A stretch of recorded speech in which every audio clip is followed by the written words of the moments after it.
कौटुंबिक कार्यक्रमामध्ये राज आणि उद्धव ठाकरे एकत्र। राज ठाकरेंच्या भाच्याच्या साखरपुड्याला दोघांची हजेरी। राजकीय वर्तुळामध्ये चर्चा।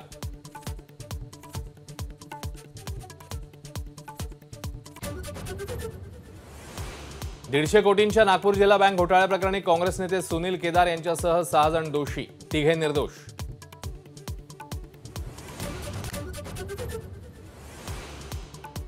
आईच्या जातीचं आरक्षण लेकराला घेता येत नाही ही मोठी शोकांतिका। मनोज जरांगेंचं वक्तव्य। सरकारनेच दिलेल्या 4ही शब्दांवर ठाम। नोटिसा काढण्यावरून जरांगेंची तीव्र नाराजी। अंतरवाली, सराटी आणि राज्यातल्या मराठा आंदोलकांवरचे गुन्हे मागे घ्या। मनोज जरांगेंचं सरकारला 24 तासांचं अल्टिमेटम।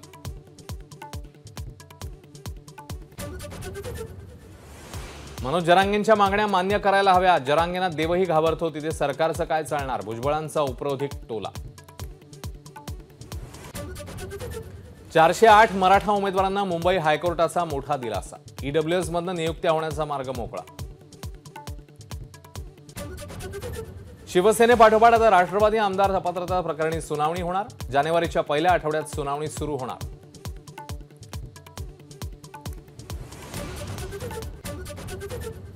राज्यामध्ये ठाकरे गट 23 जागांवर लढणार। संजय राऊत यांचा दावा, तर विजय वडेट्टीवारांकडून राऊतांच्या दाव्याचं खंडन। जागा वाटपाचा निर्णय हायकमांड घेणार असल्याचं वक्तव्य।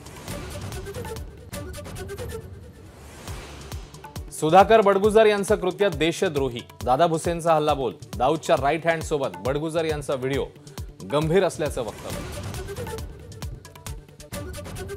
कोरोनाच्या JN1 व्हेरियंटच्या पार्श्वभूमीवर सरकार अलर्ट मोडवर। आरोग्यमंत्र्यांनी बोलावली तातडीची बैठक। सज्जतेचा घेणार आढावा।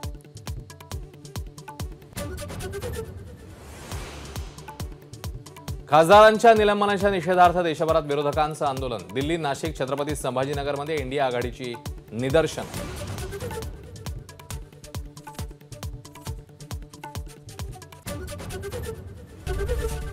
एबीपी माझा, उघडा डोळे बघा नीट।